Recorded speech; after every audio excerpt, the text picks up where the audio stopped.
മഹാത്മാഗാന്ധി ദേശീയ ഗ്രാമീണ തൊഴിലുറപ്പ് പദ്ധതി നിർത്തലാക്കി. പകരം കേന്ദ്ര സർക്കാർ നടപ്പിലാക്കുന്ന പുതിയ തൊഴിലുറപ്പ് പദ്ധതിയാണ് VBG RAM G. Viksit Bharat guarantee for Rozgar Ajeevika mission Gramin എന്നാണ് ഈ പദ്ധതിയുടെ പൂർണ്ണരൂപം.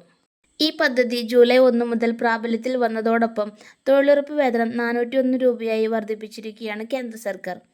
ഇതോടെ കേരളത്തിലും പ്രതിദിന തൊഴിലുറപ്പ് വേതനം 401 രൂപയായി വർദ്ധിപ്പിച്ചിട്ടുണ്ട്.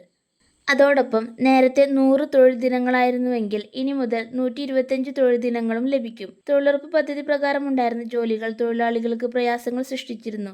ഇതിന് പരിഹാരം കാണുന്നതിനോടൊപ്പം പദ്ധതി പ്രകാരം വികസിത ഭാരതം സൃഷ്ടിക്കാനായി കൂടുതൽ കാര്യക്ഷമമായ തൊഴിലുകളാണ് വിബിജി റാംജി പദ്ധതിയിലൂടെ ഇനി നടപ്പിലാക്കുക. അതായത് ജലസുരക്ഷ, ഗ്രാമീണ അടിസ്ഥാന സൗകര്യങ്ങൾ, ജീവനോപാധി അടിസ്ഥാന സൗകര്യം, ദുരന്ത നിവാരണം എന്നീ 4 വിഭാഗങ്ങളിലാണ് ഇനി മുതൽ തൊഴിലുകൾ സംഘടിപ്പിക്കുക. കേന്ദ്ര സർക്കാരിൻ്റെ കേന്ദ്രീകൃത പോർട്ടൽ വഴി തൊഴിലാളികൾക്ക് രാജ്യത്തെ എവിടെയിരുന്നും ജോലി ആവശ്യപ്പെടാം. ജോലി ആവശ്യപ്പെട്ട് 15 ദിവസത്തിനകം തൊഴിൽ നൽകണമെന്നാണ് വ്യവസ്ഥ. അത് നടന്നില്ലെങ്കിൽ സംസ്ഥാന സർക്കാർ തൊഴിലാളിക്ക് തൊഴിലില്ലായ്മ വേതനം നൽകേണ്ടി വരും. തൊഴിലാളികളെ ബാങ്ക് അല്ലെങ്കിൽ പോസ്റ്റ് ഓഫീസ് അക്കൗണ്ടുകളിലേക്ക് കൂലി നേരിട്ട് ആഴ്ചാടിസ്ഥാനത്തിലോ പരമാവധി 15 ദിവസത്തിനകമോ കൈമാറിയിരിക്കണം.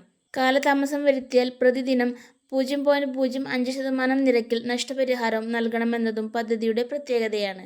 കാത്തിരുന്ന് കാണാം കൂടുതൽ അപ്ഡേറ്റ്സുകൾക്കായി ഓൺലൈൻ വേഡ് മലയാളത്തിനോടൊപ്പം. വീഡിയോ യൂസ്ഫുൾ ആയെങ്കിൽ ലൈക്ക് ചെയ്യാനും ഷെയർ ചെയ്യാനും മറക്കല്ലേ. ഒപ്പം ചാനൽ സബ്സ്ക്രൈബ് ചെയ്യാനും മറക്കല്ലേ. Thank you for watching.